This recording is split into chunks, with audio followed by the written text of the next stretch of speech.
behind me is utter chaos, also known as my writing desk. This is supposedly, allegedly, where I'm supposed to be writing the sequel to my first book, The Solstice Court. Where are you? That's not going to happen in the mess behind me. There's no possible way. In an effort to prep myself in October, I am going to be cleaning out this desk, organizing it. I also really want to make it like a very fun, cozy space to go to. I don't want it to just be clean. I want it to be conducive to me wanting to come here to write. Like, I want to feel the need to write and plop myself in a chair at this writing desk. It has a nice view of the river, which I can't show you because I don't want to dox myself. It has great lighting. I'm right next to all of my bookshelves, which for me feels like a part of my writing. On the other side of the wall, I have where I put my projector and I can put like ambiance. This is my writing space. Right now, it is a writer's nightmare. Here, I'll show you a bit of what I mean. Okay, just to give you a brief look at what we're dealing with here. Some of these are obvious and easy. This can just go into Halloween decorations. Our Spookoplathon is finished, so I can put these away. This can go with D&D characters. A lot of it is just putting things where they belong. Other things need to find a new place. This is pumpkin puree. I really don't need this at my work desk. What is wrong with me? Random stationery, Polaroid camera for when I was gonna do a moth for Halloween. I really like this stationery and I want to use it for things. There's just so many things. I needed these for House of Leaves, so that's annoying. Yeah, we have like kanji textbooks, a lot of pride flags. We have an ancient key. That's cool. I printed out a certain portion of the rough draft that I'm working on and I kind of had some edits in there, but I already went through those. Old version of my map. So this is the version I made. Luckily, I have many artist friends, so now I have this beautiful map that's actually in my book. Shout out to Cheyenne. This is not where you write the sequel series. This is where you go to give up. And I don't want to give up because I'm actually really enjoying the writing process, but I can't write at my desk right now. Sometimes I like a little bit of clutter. Like, I like Merlin-style bookshelves and a little bit of dishevelment. I'm disheveled. But right now, there's nothing really to do with my book here, apart from my actual book. It's here, but it's not here. The soul of the Solstice Court is not in this desk, and I really need it to be so I can use it to kind of like really push myself through November to get hopefully the entire draft done in order to send to my editor so that I can get revisions. If you want to skip ahead, don't worry, there will be timestamps. We can go on to the fun part where I accessorize it, but for now, I just need to clean. Something, not this, that will surprise you all that I'm not going to have on my desk for November. I'm going to actually be removing Gideon, Harrow, and Nona from this desk space. I really like it here and how it looks, especially when I have Babel, which is being borrowed by a friend.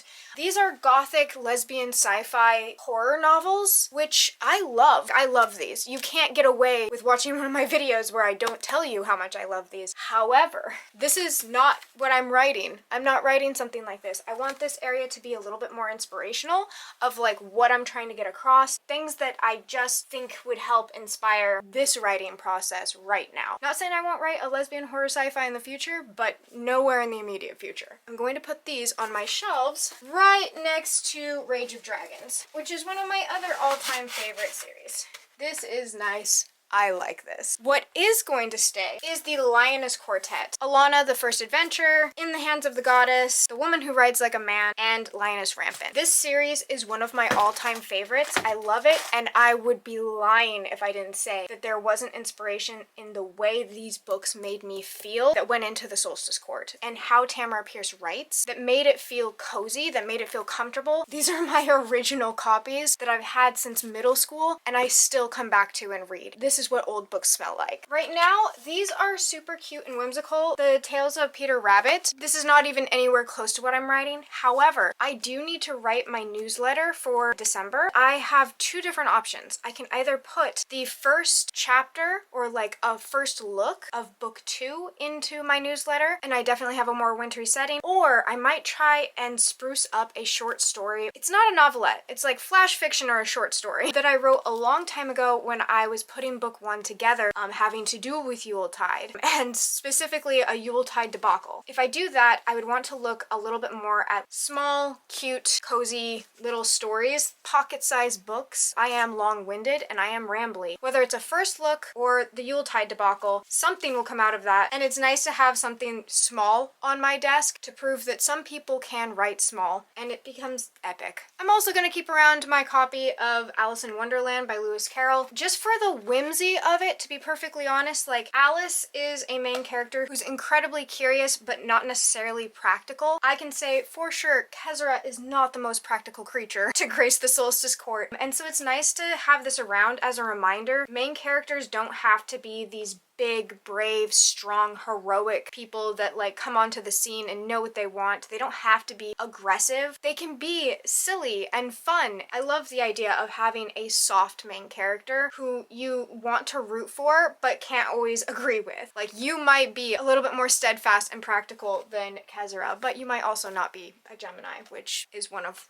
her traits. This is staying, is what I'm getting at here. Something I always have on my desk and will continue to have on my desk is these cute little pocket-sized notebooks. These ones are all full of my notes having to do with all 3 books in the trilogy, along with some random scheduling and to-do list items, but that's always fun too because I always check off my to-do lists. Having a bushel of checked off items where I've actually achieved goals to the point of turning it into a book is really nice to have on my writing desk, as well as buying a new one because I want one where I can just grab it, jot it down, and keep going. Speaking of keeping going, I'm going to go ahead and B-roll this so that I can just knock out a huge portion of the things that don't even need to be here. Let's start with the pumpkin puree.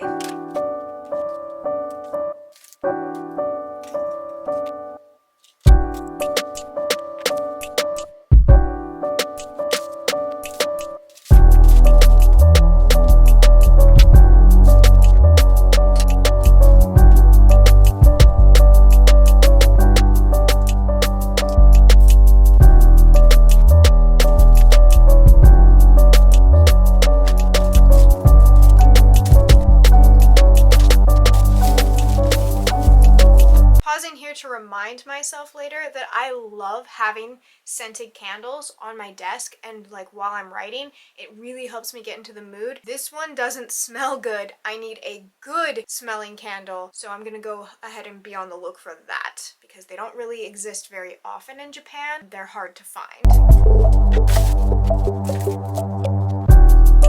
I found my promise jar. Shout out to anyone who has given me recommendations. They are in the promise jar. Sorry, I have commitment issues, but eventually I'll read all of these, I think.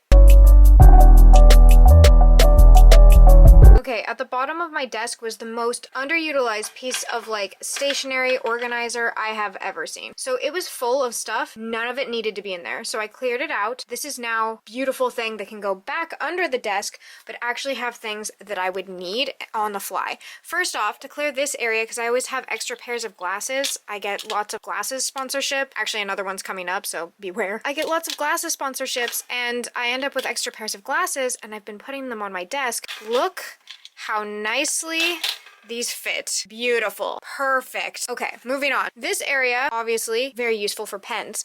I keep all of my pens in this pen case so that it's super portable. They all go in here. I put it here. I grab out the ones I need. It stays like that. I have impractical pens on purpose to write letters, or if I need to get in a writing space that isn't so serious. If I need to take myself less seriously, I write with this. Look at that. Nobody's taking this writer seriously. The same goes for this one, but I actually also use it to write the letters. Letters play a fairly large portion of the second book, but there's definitely also letters in the first. I did write them originally with a different one of these. Picked this up just at the dollar store. It'll work for a while. And it can go right there. This would seem like an impractical pen, but this is a dry erase pen with an eraser on it. My desk is glass. Picture this. I'm writing at my desk. I have a thought. I need to jot it down. I write it down, and then when I'm finished, I think it over. I decide if this is a plot point I want in my life. I can erase it, or I can keep it, or I can wait until it's either in the book or not. Isn't that fun? Isn't this great? I love this idea, and I love the fact that I have a desk I can actually use it on. I'll definitely be having this handy over in my new impractical pen area. Okay, I'm actually back. I liked this idea so much, I got more of these, so now I can color coordinate. We have Alora, Zankesh, Elastor. I love this. This is going to be great for brainstorming, for getting ideas down, and not needing to keep them because I had so much clutter on my desk of random things that were like not well thought out ideas. I just needed to write it down first. This is going to be great for that. Also just gave me a lot of different ideas of how I can utilize this space beyond just putting trinkets. It also has this entire large back area, and there's some things I literally just can't fit on this desk that I need to have on hand, such as like the entire plot, the story beats, character arcs, all of that for book 2 I can put right here. Thrice Kingdom world building, creatures and ideas, histories, all of that right here. And then this is my planner that I use for days that I know I can write and days where I know that I would have to fit writing in. I will go into this more in the latter half of this video. This is going to be very useful and I would want to have it on hand so that I can plan my days out better. So look at this. I don't really have anything for here, but I think I don't need to have anything right here, right now. Like having this sparse and easily like gettable is what I needed, and that's what it currently is. I also found amongst my many things that also need to be sorted out, these coasters. I think that they are perfect for my desk, and I always need 2 coasters for my desk. I usually explain kind of this concept in all of my writing videos because it's jarring to people. This is relevant for coasters. Let's play pretend here for a little bit. I put my keyboard here when I'm typing. Normally it has an iPad attached, right now it does not. Again, playing pretend. I have my coffee here. I am right-handed. Normally I put my coffee here. Let's go ahead and stick down a coaster to keep the glass that I'm now using as stationery clean. There is a time where I am no longer a right-handed coffee drinker, and that is because I'm so right-handed that I only type with my right hand. I type one-handed. I don't use one finger, I use my entire hand, and I'm actually pretty fast at it. Thank you very much. It actually used to piss off my tech teacher in elementary and middle school because we'd have those typing tests and I would do it with one hand and I'd still get a high score, but she wanted me to do the other method. I didn't learn it. At one point, my hand was in a sling. I don't know. I don't care. It's how I type. And I have wrote an entire book doing it. So haha, Miss Sampson. Point being, apart from pettiness, I drink my coffee while I'm writing because I just don't need to stop. It's a superpower, really, if I'm not being self-conscious about it. When I am typing, I have my coffee in one hand and I set it here. Therein lies the problem. I usually need 2 coasters. So now I have 2 cute little coasters for my desk and a really long explanation that will surely still come up in vlogs to come. And it's not as aesthetically pleasing as like the people who are sitting at their desks doing like QWERTY. That's too bad because I type one-handed. Oh, rant over. But apart from that, this area is almost ready, except for I took all of my books out and now there's this big gaping hole of inspiration. Let's fill it. Okay, for 2 books that are not technically standalones, but I pretend they are, we have Daughter of the Moon Goddess by Su Lin Tan. The descriptions are just so vibrant and so lovely. I absolutely adore this. It's going to go right here. So I do pretend that these are standalones. No.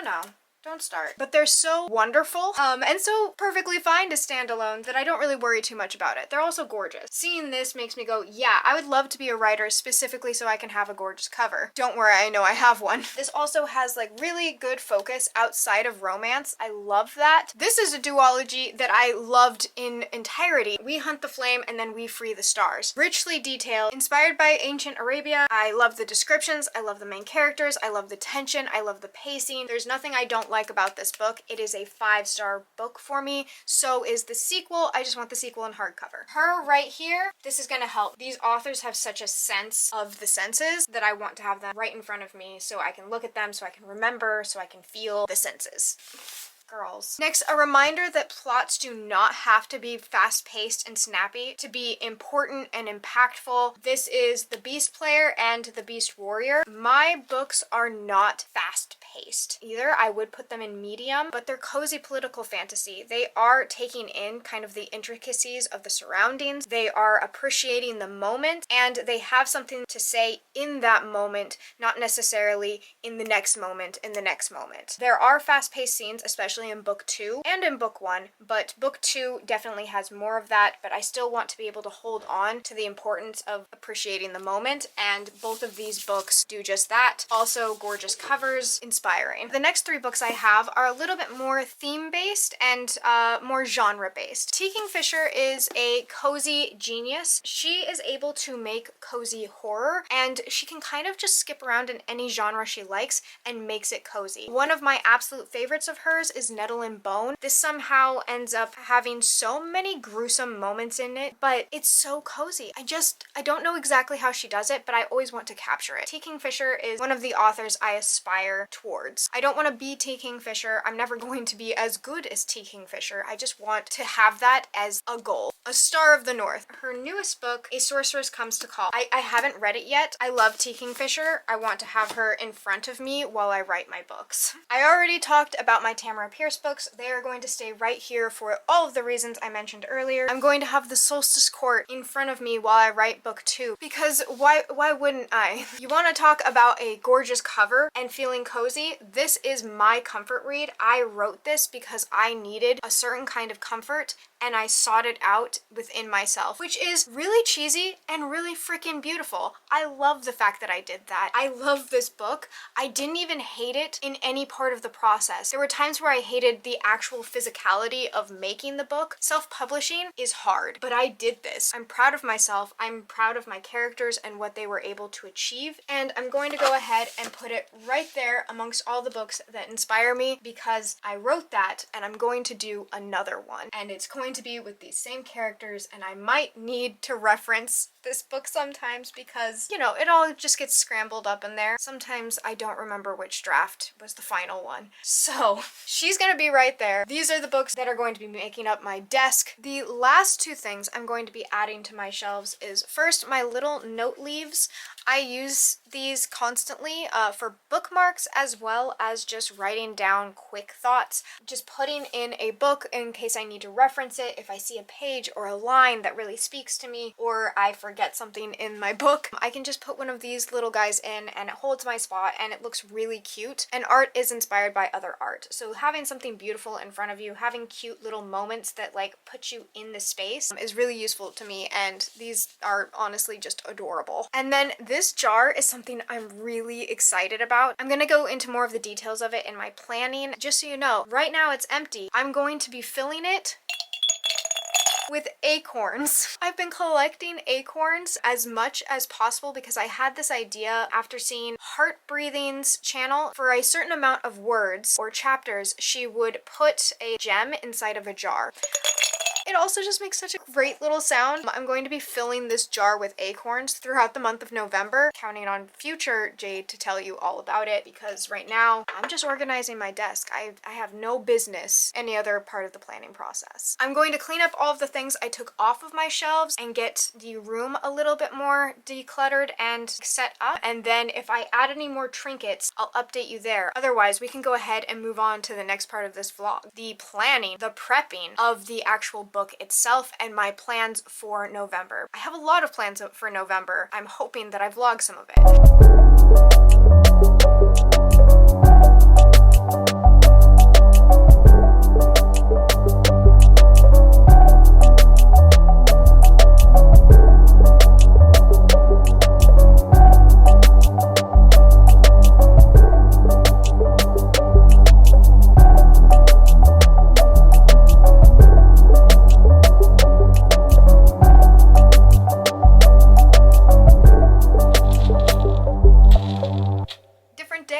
Set of information. So I think I have laid out exactly how much writing time I'm actually going to have on each of these days throughout November, because November actually has quite a bit of busyness happening, lots of friendship, which is great. Love friendship. However, it does get in the way of writing. My goal for November is, more than anything, I would like to write every single day. I want to get words down, and I think I've optimized it enough so that I'm doing that. I have a word count goal as well, because damn, it would be nice to actually finish this novel next month. To be a little bit more realistic, just in case, because I do have so many things that I need to do, I'm going to give myself a grace goal of just saying I need to write every day. It's what I know I'm capable of, so it's what I'm going to do. However, to make it really clear to myself how realistic that is each day and where I need to put writing in so that I can plan ahead, I have my calendar that I brought up earlier in the video. Japan, the school year starts in spring, so this is actually a spring monthly. Starts in March and finishes in April of 2025.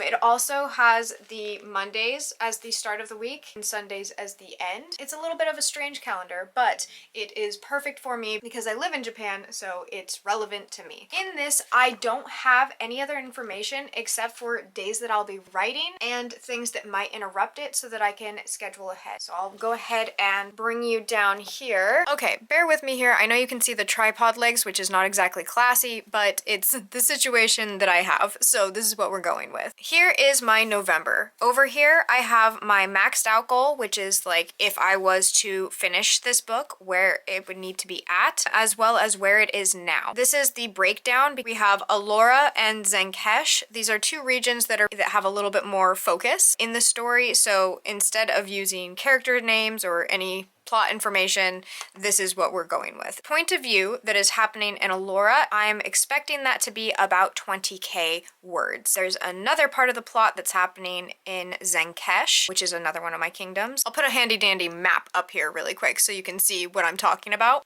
This is going to be the bulk of the story, and this puts me at 140, which is what the Solstice Court was at. Possibly more. I'm willing to let it be more, but I think that I should be able to keep it around the same length as the first book. But I think I've also shown a lot of growth as a writer in this draft. Like, I've definitely felt myself level up from writing my first book, so you never know. The rough idea here is that I am in Alora for 20k, Zenkesh for 120k, making a grand total of 140k. If I go under that, fine. If I go over that, Yumi will fix it in editing. Now, Alora is at 8k and Zenkesh is at 51k for a grand total of 59k. So that's how much I have written of the second book for all those who have been asking. I have the entire zero draft. So I have a zero draft and then a refined zero draft. I hesitate to call the refined one a first draft because I really just went through and did the fine tuning of making sure it was legible because it was rough. The roughest of rough drafts. I just went and I wrote the entire second book and the entire third book. So my series as a story is finished, but after going through and having my first book through several rounds of edits, some things changed, an entire extra person died. I have had to make little changes in the second book. My max goal that I'm trying to get in November, so if I max myself out, is 81k. I want 81,000 words to get me to that 140,000 goal. If I'm under or over, again, like that's fine, but this is the idea I have in my head, and it makes it easier for plotting if I have a general idea of how many words are going to be on the page, so that when I am looking at a beat sheet, I'm understanding that I'm hitting those points at the right moment, which helps with pacing as well as just,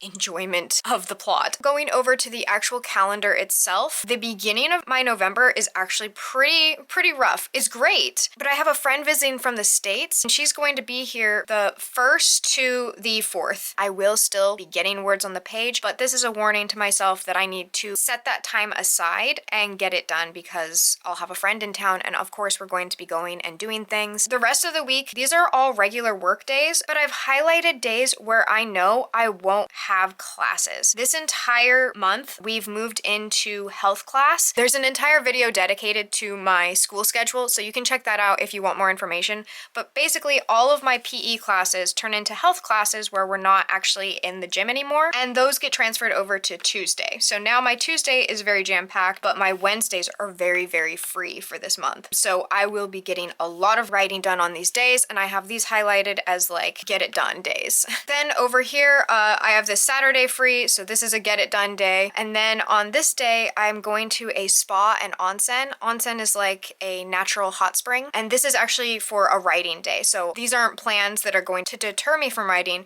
They are planned specifically so that I can go somewhere nice and relaxing and write. And then I actually booked these 2 days for myself where I'm going to be trying to do a 24-hour writing vlog where I write every hour for 12 hours for 2 days, which is 24 hours. Sorry if the angle or lighting changed, my battery died. These 2 days, these are actually my midterms. I don't have classes on these days, which means a lot of bulk work earlier in the week, but I definitely will have time to write all day for 4 days. That's absolutely fantastic, especially since I actually lose quite a bit of time this weekend. The 23rd, I am talking to Yumi, my editor, and Cheyenne and Jess. We have a little phone chat planned. PM, I have a writing date with one of my local friends. We're gonna go to a cafe. We did it recently and it was just so nice and so fun. We decided we are going to do that again. I actually put that in one of my vlogs, so I'll link that down below. And then on this day, I'm going to be writing in the morning, definitely, because then a different friend of mine from the UK is coming. He comes in the afternoon, evening, and then is staying throughout, but that is the end of November. So this is my last writing day and we are not ending strong, but we're going to end and hopefully end with 81K words. That's the basic layout. I also plan on having some daily vlogs in here. So if that's something you enjoy on my channel, hooray! That's probably why you're watching this video since it's called Preptober. I am not, hold on, I'll look you in the eye while I say this.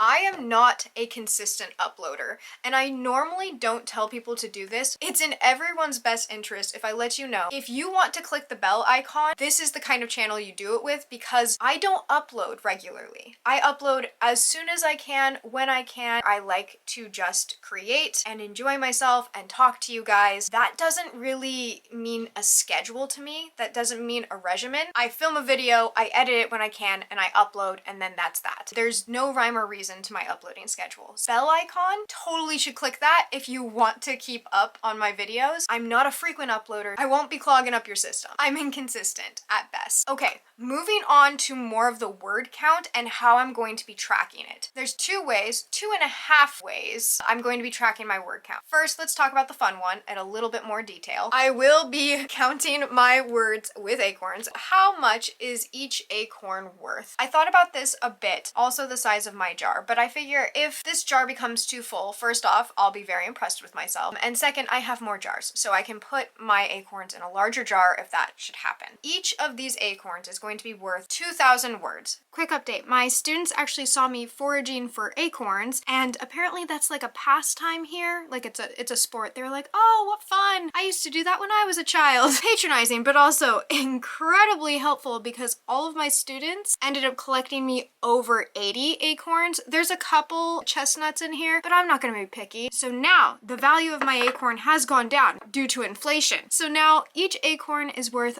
1,000 words. So every 1,000 words, I'll plop one in. But an absurd scenario, and as my student legitimately said, what fun. My longer chapters are around 4,000. My shorter chapters are around 1,000. So that could really range as far as my chapters go, but I think it'll give me a good idea of where I'm at in my novel, and it'll just look so cute. That is the value of my acorns. Then during the 24-hour writing vlog, I'm going to map out how many words I'm writing per hour. So I'll just have a like graph sheet specifically for that day. And then finally, I am using the Pacemaker Planner website. This is free, by the way, and it's not sponsored. This is such a great website for writers. If you don't know about this, pay attention because like I absolutely love it as far as tracking words. But let me go ahead and show you what I'm talking about, and we'll kind of look at this website a little bit because I'll definitely be using it through my November, and it's really easy to use. I'm gonna go down to the bottom here and click calendar. I was showing graphs before. Now we can see a calendar, and on each day it has a different word count. Right now, if we go to strategy, it has rising to the challenge. So start small, finish strong. I know that that's not realistic because I said I wasn't going to start strong. I could do biting the bullet, start off with large commitment, but I have a different friend visiting. So instead, I could do most effort in the middle. That allows it to be a little bit of writing at the beginning and a little bit of writing at the end. This looks actually fairly realistic to me. My brother called in the middle and it stopped sharing my screen, and I don't know where it stopped because I answered the phone and told him I'm so proud of him for voting. Returning to whatever on earth I was saying. Let me get a new screen recording started. Oh yeah. Mountain hiking, most of the effort in the middle. I really like this setup, but because there are a few days that I know I will not be writing as much or I'll be writing more, I'm going to go ahead and customize workload on a certain date. I know on the 16th and the 17th I'm doing my 24-hour writing, so I'll be writing a lot. And then I can also add dates that are going to be doing less. I don't want to skip, I still want to get work done, and then I'll do the same thing for the 3rd. Those are the bulk days of my friend being here. Now that I have that, let's go ahead and scroll up here and see how it looks. Now, this is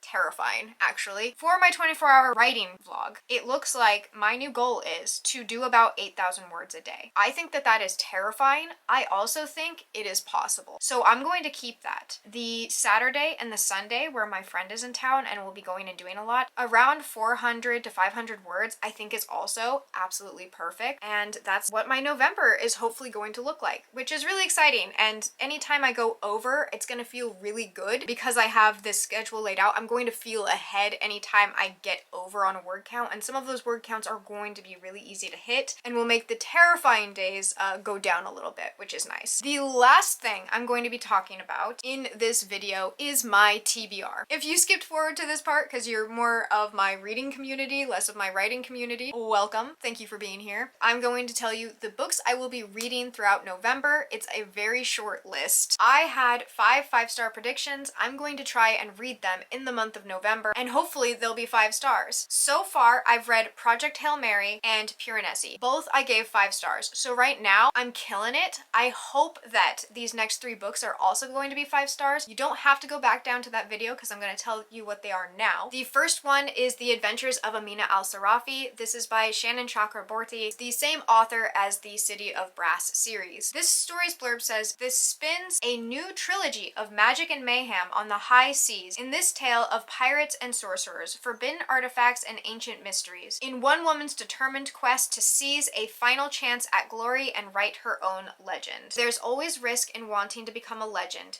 to seize one last chance at glory, to save just a bit more power, and the price might be your very soul." I have it audibly, and it is a big one. The second book is A Tempest in Tea. This is by Hafsa Faisal. I love this author. She is the author of We Hunt the Flames and We Free the Stars, and this is her vampire book that takes place at a tea house. The blurb for this one is, "Why save the world when you can have some tea? Artie is a criminal mastermind and collector of secrets. Her prestigious tea room transforms into an illegal blood house by dark, catering to the vampires feared by society. But when her establishment is threatened, Arthie is forced to strike an unlikely deal with an alluring adversary to save it, and she can't do the job alone." I started this, was really enjoying it. It was a Libby book and I had to put it down. It's coming up in about 2 weeks. That could be perfect timing for me to pick this one up again. Then finally is Monstrilio. I tried reading Monstrilio earlier in autumn and I ended up setting it down because it was really intense and the other 2 books I was reading were really light and enjoyable, and I was going on vacation. It is a literary horror book. Main premise of this story is that a mother takes a piece of her son who's passed away's lung and it turns into a little creature that she then cares and nurtures. It obviously has a lot of content warnings. I will be going in very cautiously and trying it again if I have time to. If not,